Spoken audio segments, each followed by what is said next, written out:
মাটির নিচের বিরাট এক সাম্রাজ্য। সাম্রাজ্যর সাইড দিয়ে এক বিরাট আগুনের নদী বয়ে চলেছে। বিশাল এক ফাঁকা মাঠ। সেই ফাঁকা মাঠের মধ্যে লাইনকে লাইন সমস্ত লোকেদের পায়ে শিকল পরানো এবং তাদেরকে দিয়ে কাজ করানো হচ্ছে। তারা সকলের নির্দ্বিধায় কাজ করছে। কিছু বৃদ্ধ জিন যারা কিনা প্রায় দুর্বল হয়ে পড়েছে, তাদেরকে খানিক্ষণ পরপর প্রহার করা হচ্ছে এবং সেই দৈত্য ছোট ছোট জিনগুলো বলছে যে তোরা যদি কাজ ঠিকঠাক মতো না করতে পারিস তাহলে কিন্তু আগুনের নদীতে ফেলে দেওয়া হবে। খানিকটা দূরে একটা জিন প্রায় হাঁফিয়ে নিচে পড়ে গেল।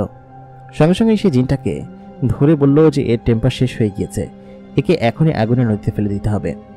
ঠিক তখনই একটা যুবক এবং জীর্ণশীর্ণ কাদামাখা শরীর নিয়ে এক ব্যক্তি উপস্থিত হলেন। বললেন ওনাকে মাফ করে দেন, উনি আজকে অসুস্থ এবং ওনার শরীর খারাপ, এই জন্য উনি কাজ করতে পারছেন না, ওনাকে দয়া করে আগুনের নদীতে ফেলবেন না। যে লোকটি তাকে ধরল সে হচ্ছে মাহাদি। মাহাদি অসংখ্য বছর এই বিশাল সাম্রাজ্যের মধ্যে রয়েছে এবং সে এখানে এসে চুপি চুপি এই সাম্রাজ্যের অসংখ্য জিনিস রিসার্চ করে বের করেছে এবং এত বড় বিশাল সাম্রাজ্য যে আন্ডারগ্রাউন্ডে মাটির নিচে তৈরি করা, সেটা উপর মহলের কারোরই কোনো হুঁশ ছিল না। এত বছরে প্রায় কয়েক লাখ জিন ওপর থেকে ধরে নিয়ে আসা হয়েছে। উপরের অবস্থা নাকি বেগতিক। দুজন জিনকে গতকালকেই মাহাদির সামনে নিয়ে আসা হয়েছিল। সেই দুজন জিন বলল উপরে প্রায় অসংখ্য গ্রাম একদম ফাঁকা হয়ে গিয়েছে। দক্ষিণ তৃণভূমি রাজা নিজেই এসব নিয়ে বেশ বিপাকে আছে। তার রাজ্যের আশেপাশে সিকিউরিটি বাড়িয়ে দেওয়া হয়েছে। তার প্রায় 17,000 গ্রামের ভেতরে থেকে আর মাত্র হয়তো 2-3 হাজার গ্রামই অবশিষ্ট আছে।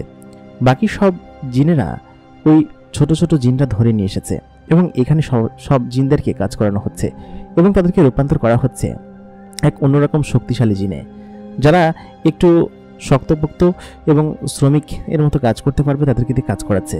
আর বাকি যেসব জিনেরা আছে তাদেরকে দিয়ে ওদের সৈন্য ভারী করছে এবং তাদেরকে বোঝাচ্ছে যে তোরা যদি এখান থেকে বাঁচতে চাস তাহলে আমাদের সৈন্য দলে যোগ দে, না হলে মারা পড়বি। প্রায় উপরের সকল জিনদেরকেই এখানে নিয়ে আসা হয়েছে। অনেক যোদ্ধা জিনও এর ভেতরে আছে। সকলে নিরুপায় হয়ে ওদের বশীভূত হয়ে এখন কাজ করছে। ওরা এই জিনগুলোকে এমনভাবে হিপনোটাইজ করেছে যে তারা এই কয়েক বছরে যেন যোদ্ধা হয়ে রূপান্তর হয়েছে। মাহাদি সেই লোকটিকে তুলে সেই বড় দৈত্য যে জিনটা ছিল সেই জিনটাকে বলল যে ওকে মাফ করে দিন, ও আগামীকাল থেকে ভালোভাবে কাজ করবে। বৃদ্ধ লোকটি আসলে বেশ বৃদ্ধ হয়ে পড়েছে। সে অনেক বছর ধরে এখানে কাজ করছে। অনেক বছর আগে তাকে এখানে নিয়ে আসা হয়েছিল। এখানে যে কঠোর পরিশ্রম করায় সেই অনুযায়ী খাবার দেয় না এবং যারা মারা যায় তাদেরকে আগুনের নদীতে ফেলে দেওয়া হয়। মাহাদি বৃদ্ধ লোকটাকে এনে পাশে বসালো, তাকে একটু পানি খাওয়ালো, বলল কি যে আপনি চিন্তা করবেন না। মাহাদি এখানকার যত সৈন্য আছে এবং যারা কাজ করে প্রায় সকলের লিডার এখানকার। সকলে মাহাদিকে লিডার মনে করে এবং মাহাদি এর আগে এমন গোপন অনেক অভিযান চালিয়েছে যে অভিযানের মধ্যে দিয়ে সাধারণত এই জিনিসগুলো সে অনেকভাবেই নিয়ন্ত্রণ করেছে। মাহাদি রাজ্যের সমস্ত কিছু বুঝে গিয়েছে। এখন সুযোগ হচ্ছে তাকে এখান থেকে বের হয়ে কোনোভাবে কুরুলুস রাজ্যের হানিফা এবং ইউসুফকে বলতে হবে। কুরুলুস রাজ্যের কি পরিস্থিতি সেটা মাহাদি কিছুই জানে না। উপর থেকে যারা আসছে তারা তো আর ফিরে যেতে পারবে না, সেহেতু উপরের কোনো খবরই মাহাদি এরকমভাবে নিতে কিন্তু এখান থেকে কোনো খবর পাঠাতে পারছে না। মাহাদি খানিক্ষণ পরে সেখানে বসে পড়ল, কারণ ছুটির ঘন্টা বেজে গিয়েছে। পশ্চিম আকাশে সূর্য ঢলে পড়েছে।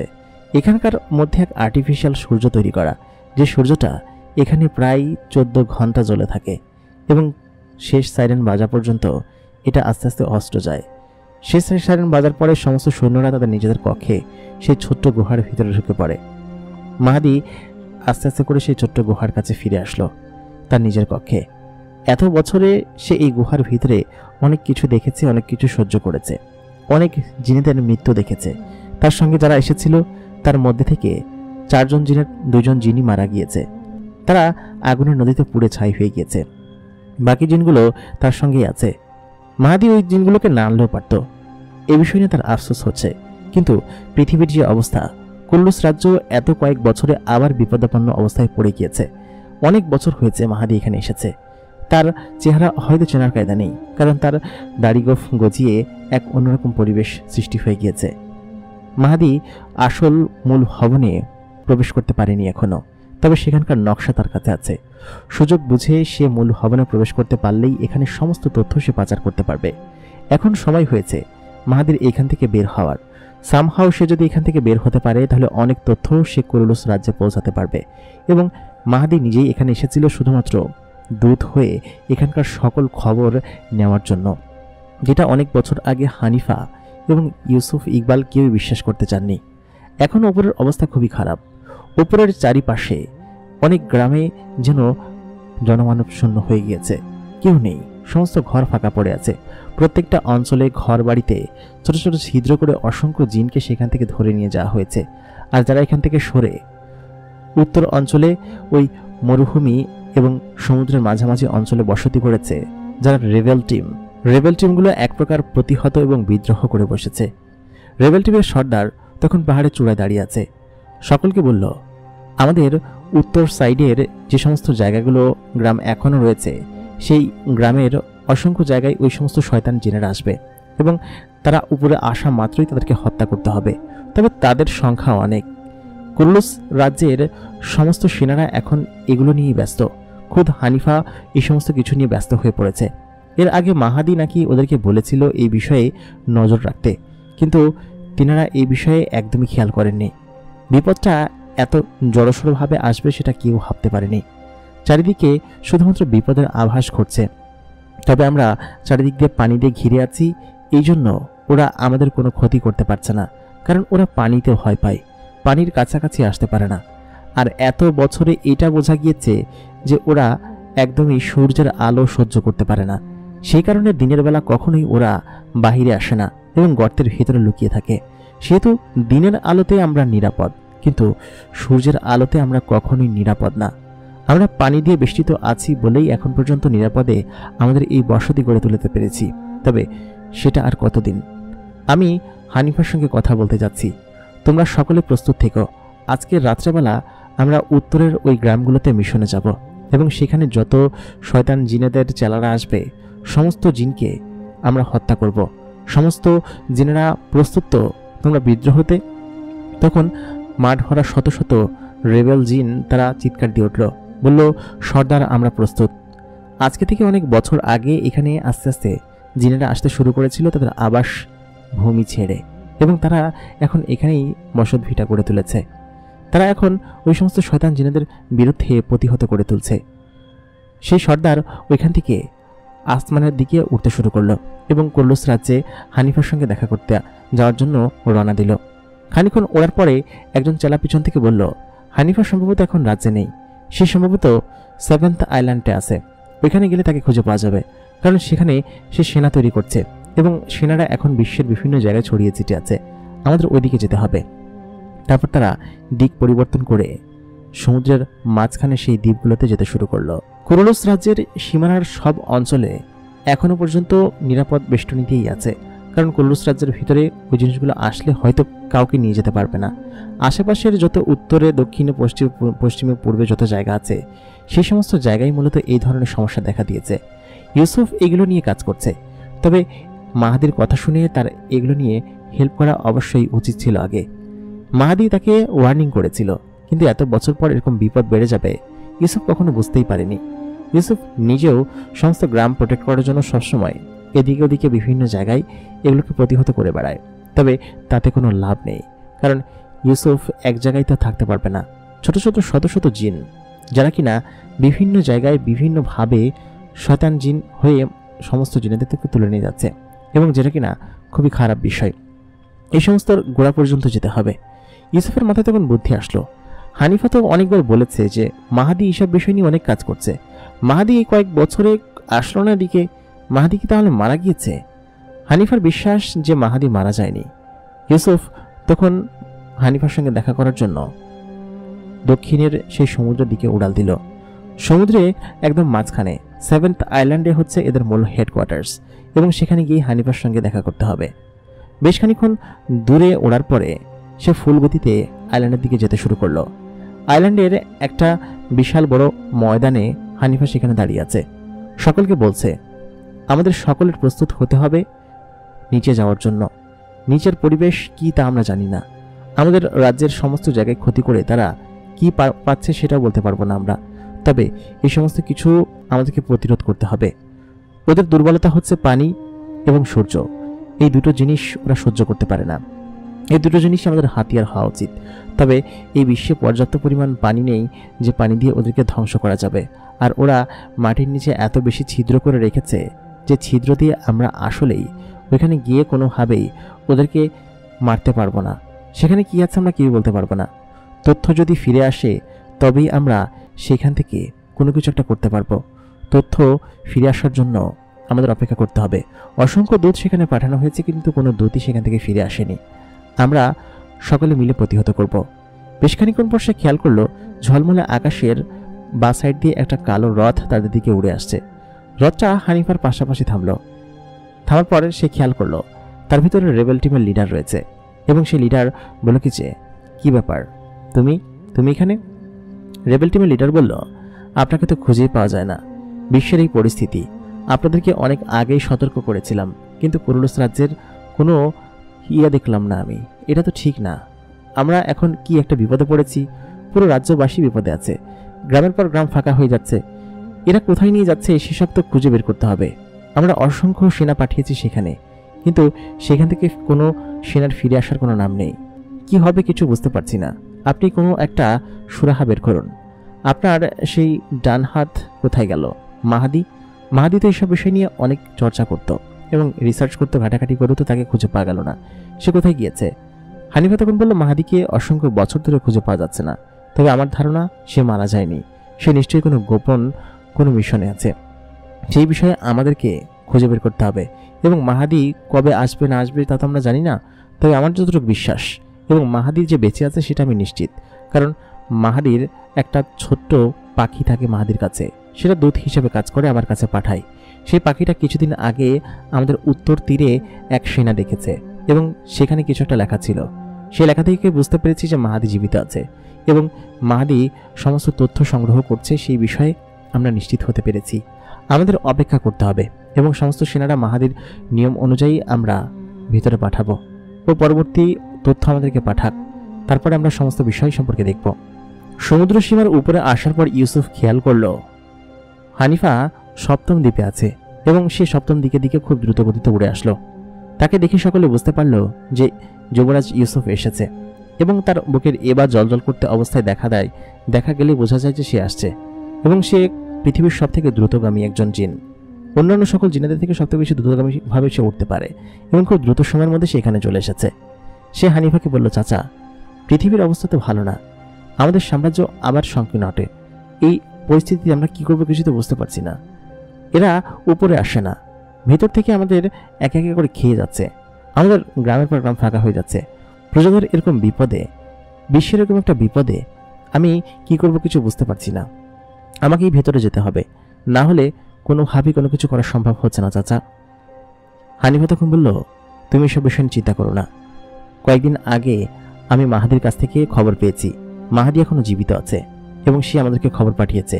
সে নিচে এখন পর্যন্ত মিশনে আছে এবং সমস্ত তথ্য কিছুদিনের ভিতরে সে আমাদেরকে পাঠাবে এবং সমস্ত বিষয় সে আমাদেরকে জানালেই তবে মাত্র আমরা সেখানে যেতে পারবো, তার আগে নয়। এবং সে সমস্ত তথ্য আমাদেরকে জানাক, তারপর আমরা সে বিষয়ে অ্যাকশন নেব।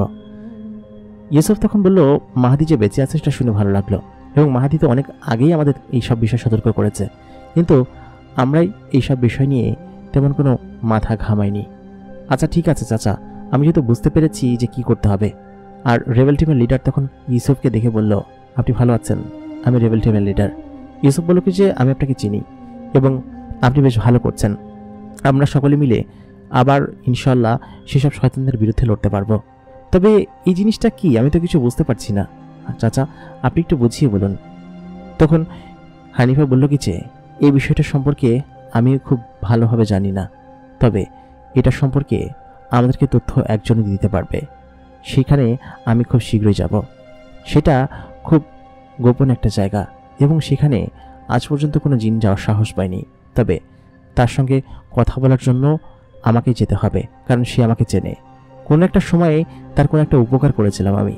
সে উপকারের প্রতিদান যদি সে এখন দেয়, তাহলে বোধহয় ওই আন্ডারগ্রাউন্ড শয়তান এবং ওই শক্তি সম্পর্কে আমরা ধারণা পেতে পারবো। আন্ডারগ্রাউন্ড কিং সম্পর্কে আমি জানি তাই আমার মনে হয় না যে আন্ডারগ্রাউন্ড কিং কোনো সময় আমাদেরকে সাহায্য করবে। আমাদেরকে সেখানে যাওয়া এখন নিরাপদ নয়। আর সবথেকে বড় বিষয় হচ্ছে মেফো জীবিত আছে এবং সে সম্পূর্ণ সুস্থ। মেফো কোথায় গিয়েছে, কি করেছে, আমরা পৃথিবীতে তাকে খুঁজে পাইনি। তার মানে এটা নিশ্চিত বোঝা যাচ্ছে যে মেফো নির্ঘাত নিশ্চিত রূপে আন্ডারগ্রাউন্ড কিংয়ের সঙ্গে হাত মিলিয়েছে। এটা আমার যে গোপন গোয়েন্দা সংস্থা আছে তারা এই খবর এনেছে। কারণ মেফোকে আলাস্কার ওই জঙ্গলের সাইডের পরে আর কোথাও দেখা যায়নি এবং সে ব্রাজিলের পাশ থেকেই গায়েব হয়েছিল এবং যেখান থেকে গায়েব হয়ে গিয়েছিল সমস্ত আলামত পাওয়া গিয়েছে এবং যে ট্রাইবের কাছে গিয়ে সে ছিল সেই ট্রাইবের কাছে গিয়েও আমাদের সেনারা খোঁজ করেছে এবং বলেছে আলকিসের এক বন্ধু ছিল, সেই বন্ধুর নাম কিলবিল ছিল। সেই কিলবিলের সঙ্গে সে আন্ডারগ্রাউন্ড কিংয়ের কোনো একটা রাজ্যে গিয়েছে, এতটুকু তথ্য তারা বলতে পেরেছে। তার মানে বোঝা যাচ্ছে যে মেফো এখন সেখানে আছে এবং নির্ঘাত কোনো একটা উপায়ে সে তার শক্তি পুনরুদ্ধার করে ফেলেছে এবং কোনো কিছু একটা অপেক্ষা করছে। সে খুব শীঘ্রই আমাদেরকে হামলা করবে এবং এটা সে বুঝে গিয়েছে যে ক্যান্টিলিয়ার একমাত্র উত্তরাধিকারী সে ছিল, কিন্তু হয়তো ক্যান্টিলিয়া তাকে ধোঁকা দিয়ে সেই রাজ্য নিজে নিয়েছিল, যেমনটা সে আলকিসের সঙ্গে করেছিল। সমস্ত বিষয় সম্পর্কে পৃথিবী আসলে উত্তপ্ত হয়ে পড়ছে। কী করবে কিছু বুঝতে পারছি না, তবে সমস্ত বিষয় খুব শীঘ্রই খোলাসার মধ্যে আসবে। ইউসুফ তখন বলল, আচ্ছা ঠিক আছে চাচা যান, আপনি তাহলে সেখানে যাওয়ার চেষ্টা করেন, আর যদি আপনি না পারেন তাহলে আমাকে সাথে নিয়ে চলেন। হানিফা তখন বলল, আচ্ছা ঠিক আছে, সেটা দেখা যাবে, তবে তুমি এখন প্রাসাদে ফিরে যাও, এখন এইসব বিষয় নিয়ে মাথামাতি করার দরকার নেই। মাহাদি আমাদেরকে তথ্য দিলেই সমস্ত কিছু বোঝা যাবে, এসব বিষয় নিয়ে তুমি চিন্তা করো না, চলে যাও এখন। ইউসুফ তখন তার এবার পর ভর করে কুরুলুস রাজ্যের দিকে আসতে শুরু করলো। ইউসুফ এসব বিষয় নিয়ে আসলে বেশ টেনশনে আছে। তার বাবার সঙ্গে কথা বলতে হবে, আন্ডারগ্রাউন্ড কিং সম্পর্কে জানতে হবে, আর হানিফা যদি কোনোভাবে তথ্য নিয়ে আসতে পারে, আর মাহাদি তো তথ্য পাঠাচ্ছেই, সব মিলিয়ে হয়তো কোনো একটা সুরাহা বের করা যাবে। কারণ তারা কোনোভাবেই এটা সুরাহা করতে পারছে না যে এই নতুন শক্তি কোত্থেকে উদয় হলো এবং তারা কেন এরকম শত শত জিনকে ধরে নিয়ে যাচ্ছে। তাদের উদ্দেশ্য বা মোটিভ কি? তারা কি পুনরায় আন্ডারগ্রাউন্ড এবং উপরে দূর জায়গায় রাজ করতে চায়? তাহলে কি মেফো পুনরায় ফিরে আসতে চলেছে নতুন কোনো রাজা? এটা কখনো সম্ভব না, এটা কখনো হতে পারে না। নতুন করে কাউকেই এই বিশ্বে শান্তি নষ্ট করতে দেওয়া যাবে না। ইউসুফ খুব দ্রুত গতিতে কুরুলুস রাজ্যের দিকে যেতে শুরু করলো।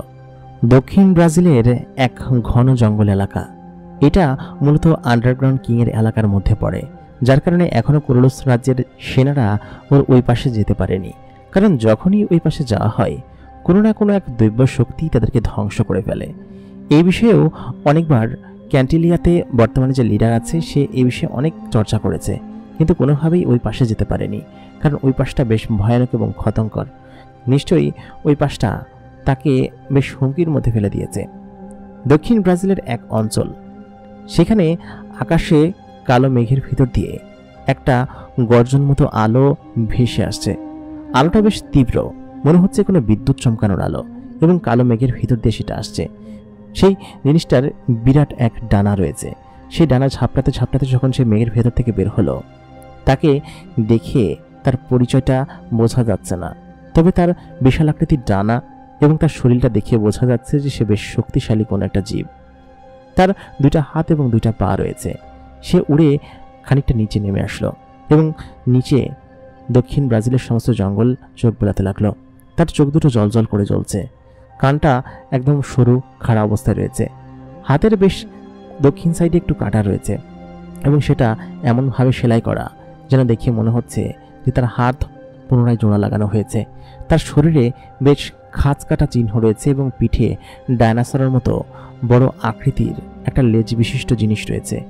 তার পিঠে ডায়নোসরের মতো বড় বড় খাঁজ রয়েছে এবং তার হাতে বিরাট আকৃতির নখ, যেন ওই নখ দিয়ে কাউকে খোঁচা মারলেই সে সঙ্গে সঙ্গেই একদম ওইখানেই মারা যাবে। লোকটি আর কেউ নয়, লোকটি হচ্ছে মেফো। মেফোর সঙ্গে সঙ্গেই দক্ষিণ ব্রাজিলের একটা বিরাট আকৃতির পাহাড়ের ওপরে এসে ল্যান্ড করলো। সঙ্গে সঙ্গেই পাহাড়ের ওপর থেকে সমস্ত মেঘগুলো তার হাতের ভিতরে এসে ভর করতে শুরু করলো। যেন এমন মনে হচ্ছিল যে মেঘগুলো তার শক্তি, এবং মেঘের ভিতরে বিদ্যুৎ তার হাতে এসে লাগতে শুরু করলো। মেফোর পুরো শরীর জলজল করছে। তার বিরাট আকৃতির দুটো ডানা, তার নতুন করে ডানা গজিয়েছে। তার হাতে এরকম করে বিদ্যুতের চমকানোর এরকম কারেন্ট কিভাবে আসলো সেটাই বোঝা যাচ্ছে না। বেশ খানিক্ষণ পর পেছনে দুটো জিন তার পেছন পেছন উড়ে আসলো। উড়ে এসে সেখানে নামলো। সে দুটো জিনের তো আগে থেকেই টানা আছে, কিন্তু মেফোর নতুন করে টানা। মেফো সেখানে এসে খুব জোরে একটা চিৎকার দিয়ে তখন তার শক্তির পরিচয় দিতে লাগলো এবং জোরে হাসতে লাগলো, হো হো করে হাসতে লাগলো। সেই জিন দুটোর মধ্যে থেকে একজন বলে উঠল যে, সম্রাট, সম্রাট মেফো, আপনি আপনার পুনরায় শক্তি ফিরে পেয়েছেন এবং আগের থেকেও অনেক বেশি শক্তিশালী হয়ে উঠেছেন।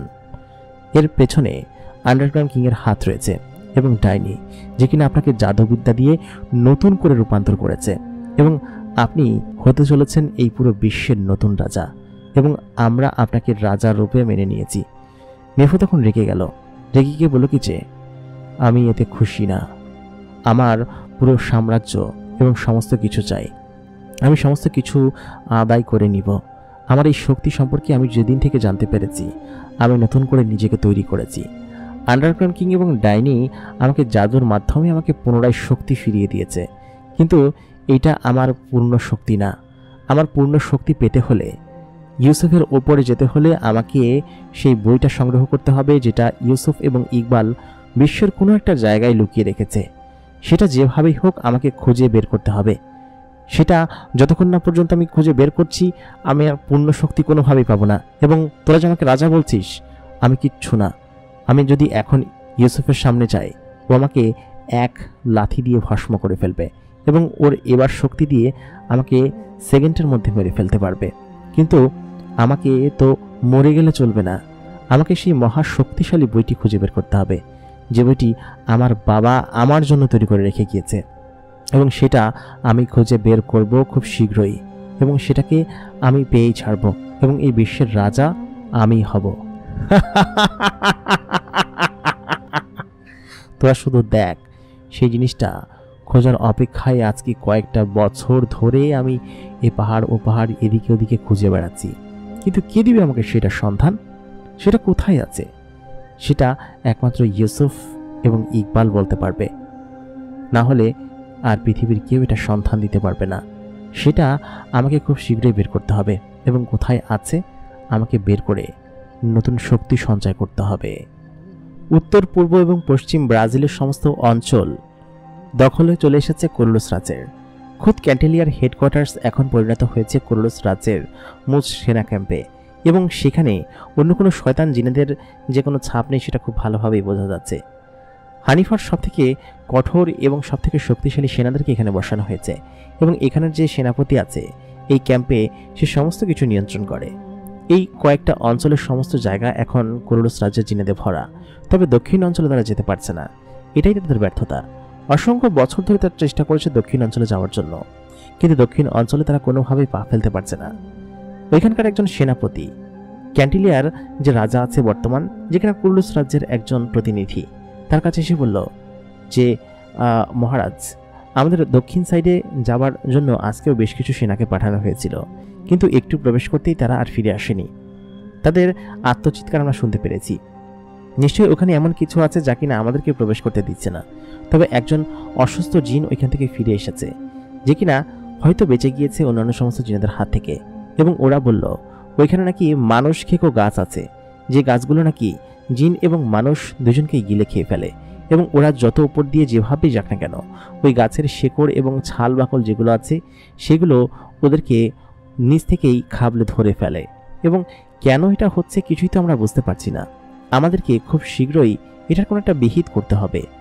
আমাদের গাছ খেকো, মানুষ খেকো, জিন খেকো গাছ তো অনেক আছে এই ব্রাজিলের অন্য সাইডে, কিন্তু তারা তো এরকমভাবে এত হিংসা পরায়ণ না। তাহলে এই গাছগুলোকে এরকমভাবে ট্রেন করেছে কিভাবে?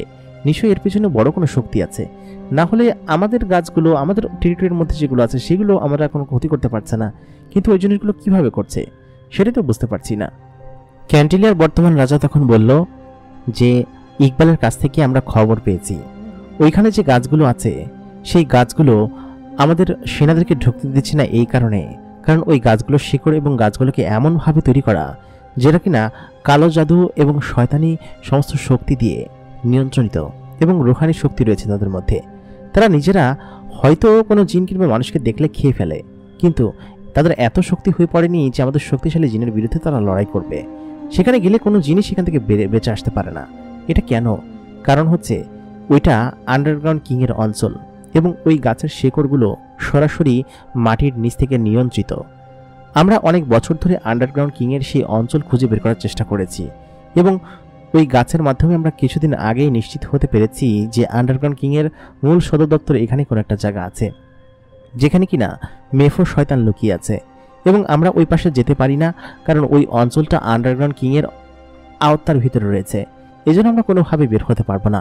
সেহেতু আমাদেরকে অপেক্ষা করতে হবে উপর থেকে কমান্ড আসা পর্যন্ত।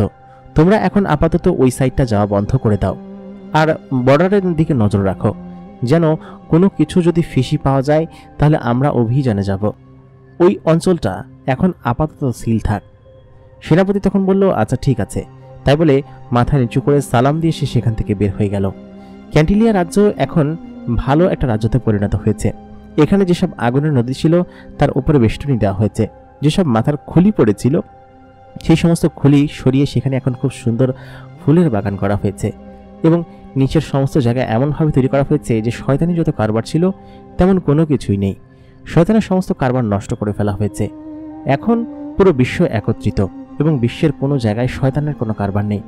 তবে আন্ডারগ্রাউন্ড থেকে কোনো একটা বিপদ নিশ্চয়ই উপরের দিকে উঠে আসছে, যা কিনা নিচ থেকে উপরের অংশ ধ্বংস করার জন্য যথেষ্ট। এবং নতুন শক্তি, যার নাম কিনা মেফো, সে আমাদেরকে হয়তো কোনোভাবে হার্ম করতে পারে। তবে মেফোর শক্তি এতখানি হয়ে পড়েনি যে আমাদেরকে হামলা করবে। এটা বলতেই বাইরে বিকট আকৃতির একটা শব্দ পাওয়ার পরে এখানকার রাজা উঠে বাইরে আসলো।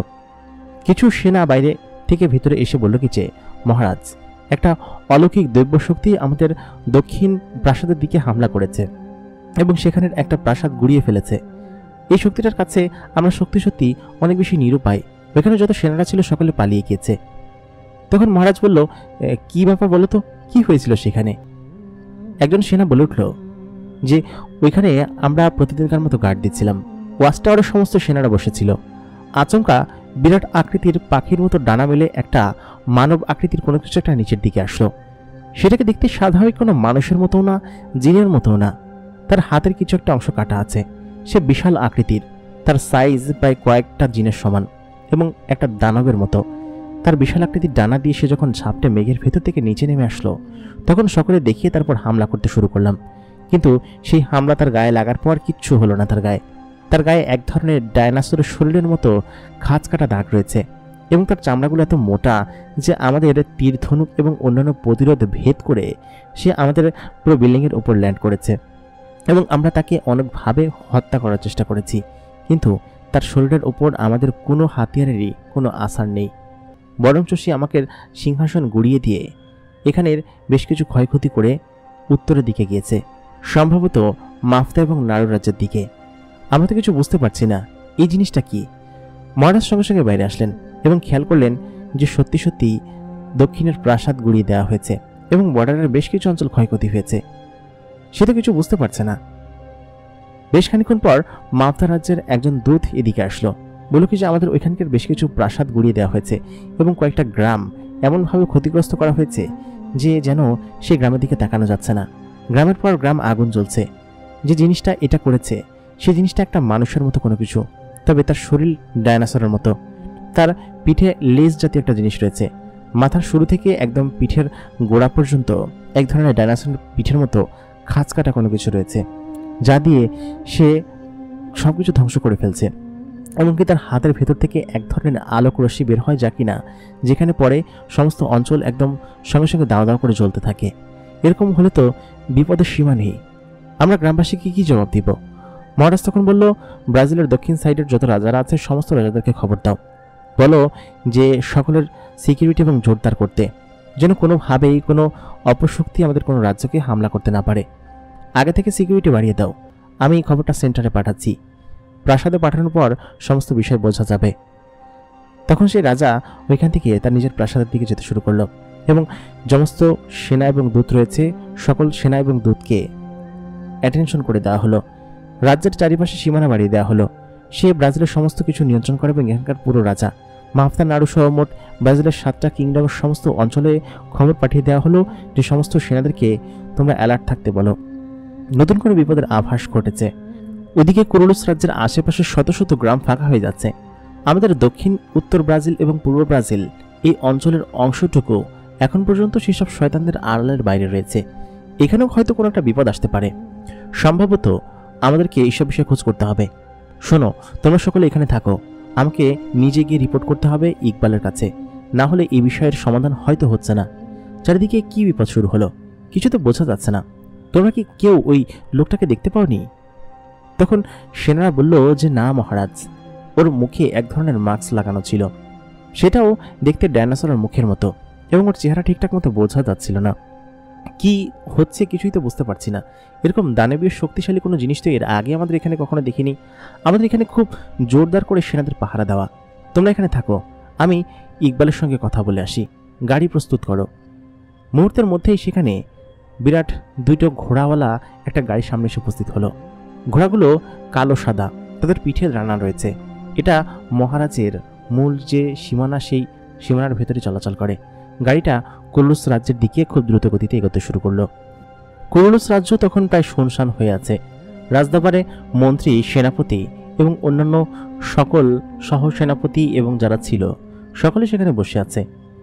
ইকবালের মূল যে এপিএস আছে, সেই এপিএস ইকবালকে তখন বলে উঠল যে সম্রাট, আমাদের চারিদিকের অবস্থা একদমই ভালো না। এত কয়েক বছরে এরকম বিপদ ঘটে যাবে কিছুই তো বুঝতে পারছি না।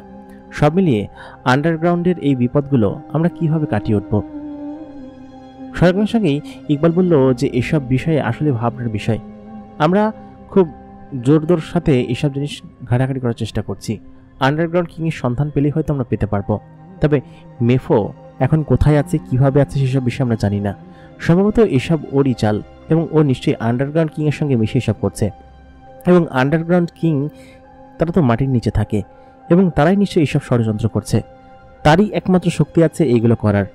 তবে সে এরকমভাবে আমাদের সঙ্গে যুদ্ধে হেরে গিয়ে প্রতিশোধ নেবে সেটা ভাবতে পারিনি। তার তো এরকম সেনা নেই যে আমাদের বিশ্বের সব জায়গায় এরকম গ্রামের পর গ্রাম ফাঁকা করে ফেলবে। তাহলে কি সে এরকম করে সেনা তৈরি করছে, সেনাদেরকে রেডি করছে আমাদের বিরুদ্ধে লড়াই করার জন্য? আর মেফো যে সেখানে আছে সেটা শতভাগ নিশ্চিত আমি। সব মিলিয়ে চারিদিকে খুব খারাপ অবস্থা। খানিকক্ষণ বাদে একজন বাইরে থেকে এসে বলল যে সম্রাট, ক্যান্টিলিয়ার মূল রাজা এসেছে, আপনার সঙ্গে দেখা করতে এসেছে। ইকবাল তখন বলল ভেতরে পাঠিয়ে দাও। ক্যান্টিলিয়ার রাজা তখন আসলো, এসে বলল যে সম্রাট সালাম নেবেন। আজকে একটা খুব বড় বিপদ ঘটেছে। প্রথম কথা হচ্ছে আমরা দক্ষিণ ব্রাজিলের ওই সাইডটাতে ঢুকতে পারছি না। কোন এক মানুষ খেকো এবং জিন খেকো গাছ সমস্ত জিনদেরকে খেয়ে ফেলছে, এবং আমি আন্দাজ করেছি যে ওইটা সম্ভবত ওই আন্ডারগ্রাউন্ড কিংয়ের অঞ্চল। সেটা আপনি আমাকে আগে বলেছিলেন। এবং নতুন একটা শক্তির উদয় হয়েছে আজকে। সেই শক্তিটা আমাদের রাজ্যের বেশ কিছু ক্ষতি করেছে এবং কয়েকটা গ্রাম জ্বালিয়ে পুড়িয়ে দিয়েছে। এরকম শক্তি এর আগে কখনো দেখিনি আমরা। ইকবাল তখন বলল কি শক্তি বলো তোমাকে?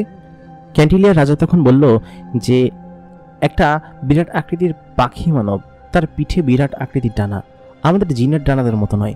সেই ডানাটা ডাইনোসরের ডানার মতো, এবং তার শরীরের সমস্ত অংশ ডাইনোসরের মতো, কিন্তু তার মানুষের অবয়ব তার পুরো শরীরে রয়েছে। জিনেদের মানুষের অবয়বের মতোও নয়। সে হঠাৎ করে উড়ে আসলো, এবং তার হাত দিয়ে এক ধরনের অদ্ভুত শক্তি এবং অদ্ভুত স্পার্ক বের হয়, যা দিয়ে সে সেকেন্ডের মধ্যে সমস্ত কিছু জ্বালিয়ে পড়ে দিতে পারে। এবং সে আমাদের কয়েকটা মহল গুড়িয়ে দিয়েছে, এবং তার মুখে মাস্ক পরা। তার শরীরের অংশ দেখলে মনে হয় না যে সে কোনো জিন অথবা অন্য কোনো কিছু। সম্ভবত সে কোনো ডাইনোসর, কিন্তু ডাইনোসরের শরীর তো এরকম হয় না, আর সে তো এরকমভাবে উঠতেও পারে না। কি হচ্ছে কিছুই বুঝতে পারছি না। ইকবাল তখন বলল আমি বুঝতে পেরেছি, আমাকে খুব শীঘ্রই দক্ষিণ ব্রাজিলের ভিতরে ঢুকতে হবে, এবং আমি যদি পারি আন্ডারগ্রাউন্ড কিংয়ের সঙ্গে কথা বলতে হবে। যেভাবেই হোক আমাকে যেতে হবে সেখানে। শোনো, তুমি এখন চলে যাও, তোমার রাজ্যের সমস্ত জায়গায় নিরাপত্তা বাড়িয়ে দাও। আমি এই বিষয়ে হানিফার সঙ্গে কথা বলবো, হানিফা আসলে। তখনই সেখানে ইউসুফ প্রবেশ করলো। ইউসুফ রাজ্যের ভিতরে ঢুকে বলল আব্বা, নিশ্চয়ই কোনো সমস্যা হয়েছে চারিদিকে। আমি খুব দুশ্চিন্তায় আছি, আমাকে নিচে যেতে হবে, যেভাবেই হোক নিচে যেতেই হবে। ইকবাল তখন বলল আরেকটা বিপদ হয়েছে, সম্ভবত এটা মেফোর কাজ, এবং ও যেরকমভাবে উদাহরণ দিল, এরকম উদাহরণের ভবিষ্যৎবাণী এর আগে আমি অ্যানসেস্টর এবং বৃদ্ধ লোকদের কাছ থেকে পেয়েছিলাম। আমাদের ভবিষ্যৎবাণী যারা করেন তারা এসব বিষয়ে আভাস দিয়েছিল, এবং সেটা এখন ফলেছে।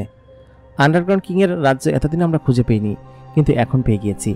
ওরা যে এখানে আছে সেটা আমাদের সমস্ত সেনা নিয়ে যেতে হবে। তোমাকে আমি একটা দায়িত্ব দিচ্ছি। তুমি এখন ওর সঙ্গে যাবে দক্ষিণ ব্রাজিলে, ক্যান্ডিলিয়াতে থেকে আগামীকালকের ভিতরে মেফো এবং তার সমস্ত শক্তি সম্পর্কে জেনে আসবে এবং ওইখানে যে জিনিসগুলো মূল শক্তির কারী উৎস, সেই শক্তিগুলোকে তোমার সমস্ত কিছু রিসার্চ করে বের করে আনতে হবে। ততদিনে হানিফা এবং মাহাদি সমস্ত তথ্য নিয়ে আমার কাছে আসুক। ইকবাল এই কথা বলতে ইউসুফ বলল, আব্বা আপনি মাহাদি সম্পর্কে জানেন? মাহাদি তখন আন্ডারগ্রাউন্ডে আছে, আমাদের উচিত আন্ডারগ্রাউন্ডে হামলা করা। ইকবাল তখন বলল, সেটা করা যাবে, কিন্তু আন্ডারগ্রাউন্ডে হামলা করার আগে আমাদের সকল তথ্য সম্পর্কে জানতে হবে। আমরা তো জানি না যে আন্ডারগ্রাউন্ডে কী আছে এবং সেখানের মূল পরিবেশ কী। যদি সেটা আন্ডারগ্রাউন্ড কিং হয় এবং তার সাম্রাজ্য হয়, তাহলে আমরা খুব শীঘ্রই সেখানে আক্রমণ করব, কিন্তু নতুন কোনো বিপদ থাকতে পারে। সমস্ত কিছু নিশ্চিত হয়ে তারপর আমাদেরকে যেতে হবে। একথা বলতে না বলতেই কুরুলুস রাজ্যের মোট পশ্চিম সীমানার দিকে হঠাৎ করে একটা বিস্ফোরণ ঘটল এবং সেখানে শত শত জিন উড়ে মূল রাজ্যের দিকে আসতে শুরু করলো। সঙ্গে সঙ্গে ইকবাল, ইউসুফ, হানিফা এবং সকলে বাইরে বেরিয়ে আসলো। হানিফা ততক্ষণে সেখানে পৌঁছে গিয়েছে। হানিফা দক্ষিণের দিকে দেখলো বেশ কিছু জিন ছুটে আসছে এবং তারা বলল যে আমাদের ওই রাজ্য হামলা করেছে এবং ওইখানকার সমস্ত লোকদেরকে তুলে নিয়ে গিয়েছে। তার মানে এই সমস্ত আন্ডারগ্রাউন্ডের ছোট ছোট পোকাগুলো কুরুলুস রাজ্যের দিকে অগ্রসর হতে শুরু করেছে। খুব বেশি দূরের ঘটনা না, কুরুলুস রাজ্য থেকে মাত্র 50 কিলোমিটার পশ্চিমের দিকে এই ঘটনাটি ঘটেছে। তার মানে আর কিছুদিন পরে হয়তো প্রাসাদের আশেপাশে তাদের সমস্ত ডেরা তৈরি করে ফেলবে। সঙ্গে সঙ্গে ইকবাল তার সেই নিচের আন্ডারগ্রাউন্ডের কক্ষের কথা মনে পড়ল। যদি এমন হয় যে কুরুলুস রাজ্যের সীমানার ভেতরে তারা নিচে গর্ত করতে করতে ঢুকে পড়ে এবং তাদের সাম্রাজ্য বিস্তার করে ফেলে, তাহলে হয়তো ওই জিনিসটা কোনোভাবে হাতছাড়া হয়ে যাবে। যেভাবেই হোক ওই জিনিসটাকে সিকিউর করতে হবে এবং এনে উপরে রাখতে হবে। তোমরা সমস্ত সেনারা ওদিকে যাও এবং গিয়ে ওইখানে যে সমস্ত জিনিস আছে সকলকে তোমরা দেখো।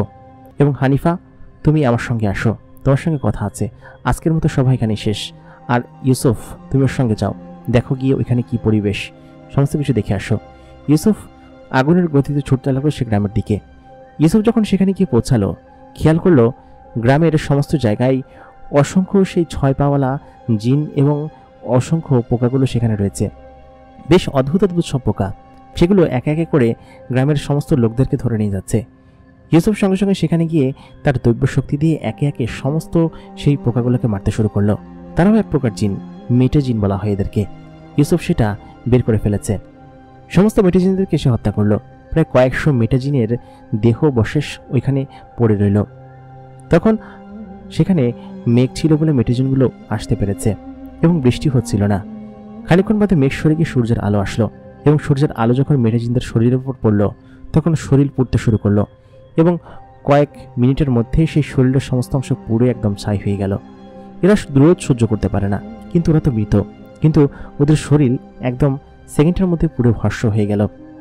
গ্রামের সকলে ইউসুফের কাছে আসলো। ইউসুফ তখন মাটি থেকে কয়েক ফিট উপরে উঠছে।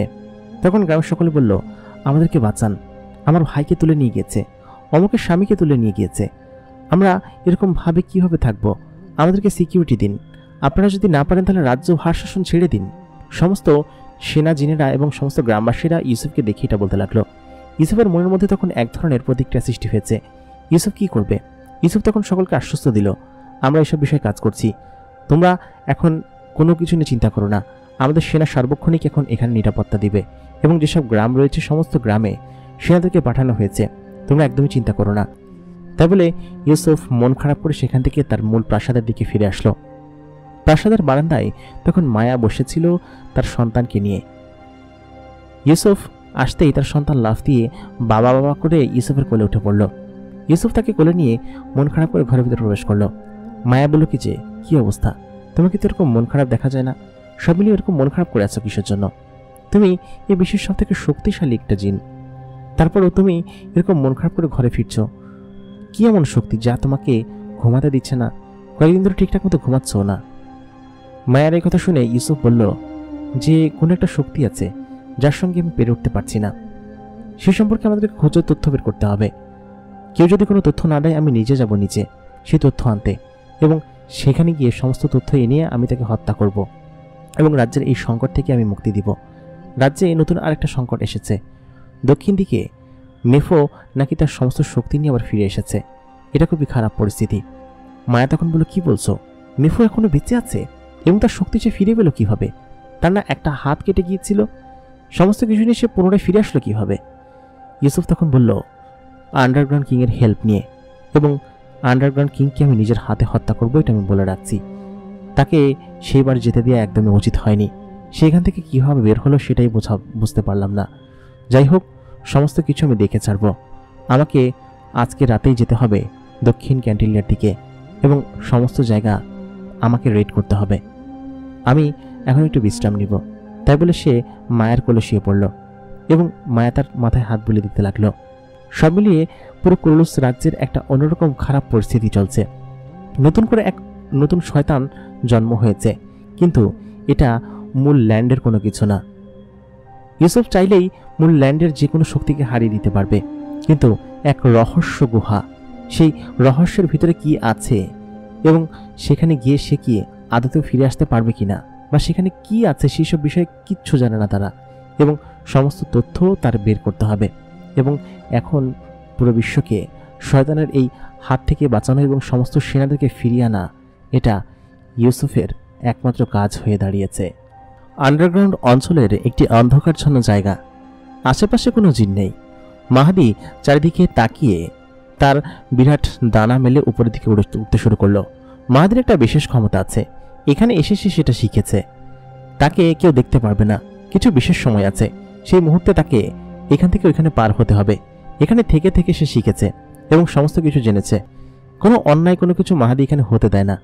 মাহাদি তখন সেই মূল প্রাসাদের বাহিরে দূর থেকে দাঁড়িয়ে দেখছে। মূল প্রাসাদের ভেতরে ঢোকার সমস্ত রাস্তা সে খুঁজে বের করতে ফেলতে পেরেছে। খুব শীঘ্রই সে সেখানে প্রবেশ করবে এবং সেখানে কি আছে সেসব বিষয়ে সে সকল তথ্য বের করে নিয়ে আসবে। আজকেই সে সেখানে যাবে বলে সিদ্ধান্ত নিল। খানিকক্ষণ বাদে খেয়াল করলো মাহাদির সেই পাখিটি তার কাছে উড়ে আসছে। মাহাদির সঙ্গে সঙ্গেই একটা পেছনে লুকিয়ে গেল পাথরের। ওইখান থেকে দুজন জিন উড়ে যাচ্ছিল এবং তারা সেনা জিন। এই সমস্ত জায়গায় তারা এগুলো দেখিয়ে রাখে। সমস্ত বিষয় সম্পর্কে মাহাদি বুঝতে পেরেছে এবং এই মহলের ভিতরে নিশ্চয়ই কোনো রহস্য আছে যা কিনা তাকে এখানে এই পর্যন্ত নিয়ে এসেছে। মাহাদি এতটুকু বুঝতে পেরেছে যে এই সাম্রাজ্যের ভিতরে এমন একজন শক্তিশালী জিন রয়েছে যে কিনা এই সমস্ত কিছু নিয়ন্ত্রণ করছে এবং সমস্ত প্রশ্নের উত্তর এই প্রাসাদের ভিতরে আছে। মাহাদি বুঝতে পেরেছে যে সাম্রাজ্য বড় করার জন্য উপর থেকে সমস্ত জিনদেরকে ধরে নিয়ে আসা হচ্ছে। সে যখন এসেছিল তখন এই সাম্রাজ্য ছিল অত্যাধিক ছোট। এই কয়েক বছরে এই সাম্রাজ্য এত বিশাল এবং এত বড় হয়ে উঠেছে যে উপর থেকে নিয়ে আসা সমস্ত জিনেদেরকে এখানে কাজে লাগাচ্ছে শুধুমাত্র তাদের সাম্রাজ্য বড় করার জন্য, এবং সেটাতে তারা সফল। এখন অসংখ্য জিন আছে যাদেরকে ট্রেন করে তাদের সেনাদলে ঢোকানো হচ্ছে এবং তাদের শক্তি বৃদ্ধি করেছে। এই মুহূর্তে মাহাদির প্রাসাদে ঢোকা ছাড়া আর কোনো উপায় নেই। মাহাদি সেই জিন দুটোকে কাটিয়ে পাথরের পাশে লুকিয়ে পড়ল। তার সেই পাখির পায়ে নতুন একটা বার্তা বেঁধে সে এই পাখিটাকে উড়িয়ে দিল। এটা তার ব্যক্তিগত পাখি, যে পাখিটা অদৃশ্য হয়ে সকল ট্রেনেদের চোখ ফাঁকি দিয়ে যে কোনো জায়গায় যে কোনো মুহূর্তে যে কোনো জায়গায় প্রবেশ করতে পারে, এবং সেটার সুযোগই কাজে লাগিয়েছে। এতদিন পাখিটি তার কাছে হাত ছাড়া ছিল, কিন্তু এই পাখিটি কিছুদিন আগেই তার সমস্ত শরীরের গন্ধ শুকিয়ে তার পেছন পেছন এই গুহা পর্যন্ত চলে এসেছে। মাহাদি ভাবতেও পারেনি যে তার এই পাখিটি তাকে শুকিয়ে শুকিয়ে মাটির নিচে পর্যন্ত এই জায়গায় পৌঁছে যাবে। সেদিন মাহাদি কাজ করছিল গর্তে। সেই গর্তের ভিতরে সে তার পাখিটিকে দেখে সত্যি অবাক হলো। সেটাতেই সে প্রথম মেসেজটি পাঠিয়েছিল হানিফাকে, এবং দ্বিতীয় মেসেজটিও আজকে হানিফাকে সে পাঠাচ্ছে। খুব শীঘ্রই তৃতীয় এবং শেষ মেসেজ সে প্রাসাদের ভিতর থেকে বাহিরে আসার পরেই বের করতে পারবে, এবং সেটাই হবে যুদ্ধের প্রস্তুতি, নতুন যুদ্ধ। ইকবাল এবং হানিফা প্রাসাদের একটা কোণায় দাঁড়িয়ে আছে। ইউসুফ বাইরে গিয়েছে। ইউসুফকে সমস্ত তথ্য হানিফা বলে দিয়েছে। ইকবাল তখন বলল যে, হানিফা, আমাদের সেই জিনিসটাকে সুরক্ষিত অবস্থায় রাখতে হবে। তুই হয়তো জানতে পেরেছিস যে মেফো হয়তো পুনরায় ফিরে এসেছে, এবং সে এসে অলরেডি আমাদের বেশ কিছু রাজ্যে হামলা করেছে, এবং এটা 100% শিওর যে আমি মেফো নিশ্চয়ই জানতে পেরে গিয়েছে যে ওর সেই মহাশক্তিশালী বইটি আমাদের কাছে আছে, এবং ও যেহেতু কিলবিলের সঙ্গে দেখা করেছে তার মানে নিশ্চয়ই আলকিসের সমস্ত তথ্যও তার কাছে ফাঁস করেছে, এবং ও যে আন্ডারগ্রাউন্ডে গিয়েছে সেটাও আমরা নিশ্চিত হতে পেরেছি। ও নিশ্চয়ই সেই বইটি খোঁজ করে বেড়াচ্ছে। ওই জায়গাটা আমি নিরাপদ সেটা জানি, তবে আমাদের মূল শত্রু যখন এখন মাটির নিচে, তাহলে ওই জিনিসটা খুঁজে বের করতে ওদের বিন্দুমাত্র সময় লাগবে না। আমাদেরকে খুব শীঘ্রই ওই জিনিসটাকে নতুন কোনো জায়গায় রাখতে হবে। আমরা কোনোভাবেই ওই জিনিসটাকে হাতছাড়া হতে দিতে পারি না। ওইটা যদি হাতছাড়া হয়ে যায় তাহলে এই বিশ্ব অন্য কোনো জিনের দখলে চলে যাবে, সেটা মেফোর দখলে চলে যাবে। হয়তো আমরা কেউই মেফোর সঙ্গে তখন পেরে উঠতে পারবো না। ওই জিনিসটা কোনোভাবেই মেফোকে নিতে দেওয়া যাবে না। সেই জন্য আমাদেরকে নিরাপদে রাখতে হবে। আজকে রাত্রে খুব গোপনে আমরা সেখানে যাব এবং কোথায় কি রাখা যায় সেই বিষয় সম্পর্কে তোর সঙ্গে আলাপ করব। এটা বলার জন্য তোকে ডেকেছিলাম। তুই যেন কোথায় যাবি বলছিলি? হানিফা তখন বলল, আমি মূল তথ্য সংগ্রহ করার জন্য যাচ্ছি মূল উত্তর আফ্রিকার অঞ্চলে। আফ্রিকাতে এক লোক আছে যে কিনা এইসব বিষয়ে খুব ভালোভাবে বলতে পারবেন এবং ওই জিনটি সমস্ত জায়গা থেকে আলাদা এবং আফ্রিকার ওই অঞ্চলটা লাভা এবং আগুন দিয়ে ভরা। ওখানে আজ পর্যন্ত কোনো জিন এবং মানুষ প্রবেশ করেনি। তবে আমি যাব, আমি সমস্ত তথ্য খুঁজে বের করে আনব। ইকবাল তখন বলল, আমিও যাব তোর সঙ্গে, চল। তখন হানিফা বলল, না, কোনোভাবেই সম্ভব না। আমি যাব, যদি প্রয়োজন হয় আমি ইউসুফকে সঙ্গে করে নিয়ে যাব, তবে তোকে না। তোকে আমরা একবার হারিয়েছি, দ্বিতীয়বার না। ওইখান থেকে যদি আমি না ফিরে আসি তাহলে বুঝে নিস যে আমি আর নেই। তখন ইকবাল বলল, এত বড় একটা ঝুঁকিপূর্ণ কাজ, তুই থাক, তোর যাওয়া লাগবে না, আমরা সেনা পাঠাবো। হানিফা তখন বলল, সেনা দিয়ে কাজ হবে না, আমি কিছু সেনা নিয়ে সেদিকে যাচ্ছি এবং সেখান থেকে আমি তথ্য যেভাবেই হোক নিয়েই ফিরব। তাই বলে হানিফা সেই উপরের দিকে উঠে দক্ষিণ আফ্রিকার সেই বড় লাভা অঞ্চলে যেতে শুরু করলো। প্রিয় দর্শক, জিনের দুনিয়া সিজন 4 এপিসোড নাম্বার 11 এখানে শেষ হয়ে গেল। আশা করি গল্পটি আপনাদের কাছে ভালো লাগছে। গল্পের শেষ প্রান্তে প্রায় চলে এসেছি। সিজন 4 খুব শীঘ্রই শেষ হয়ে যাবে। আশা করি গল্পগুলো আপনাদের কাছে ভালো লাগছে। এপিসোড নাম্বার 11 কেমন লাগলো কমেন্ট করে জানাতে ভুলবেন না। আর যারা এখন পর্যন্ত সিজন 1, 2, 3 দেখেননি তারা অবশ্যই দেখে আসুন। সিজন 4 কেমন লাগছে সেটা আমাদেরকে কমেন্ট করে জানাতে ভুলবেন না। এতক্ষণ কণ্ঠে আমি আরজে ইমরান আপনাদের সঙ্গে ছিলাম এবং কলমে আমি আরজে ইমরান আপনাদের জন্য গল্প লিখেছি। আশা করি গল্পটা আপনাদের কাছে ভালো লাগছে। দেখা হচ্ছে 12 নম্বর এপিসোডে। ততক্ষণ পর্যন্ত সকলে ভালো থাকবেন। আর হ্যাঁ, অবশ্যই দ্য মেগাবক্স প্রাইম সাবস্ক্রাইব করবেন, কমেন্ট করবেন, লাইক করবেন এবং শেয়ার করবেন। ধন্যবাদ সবাইকে।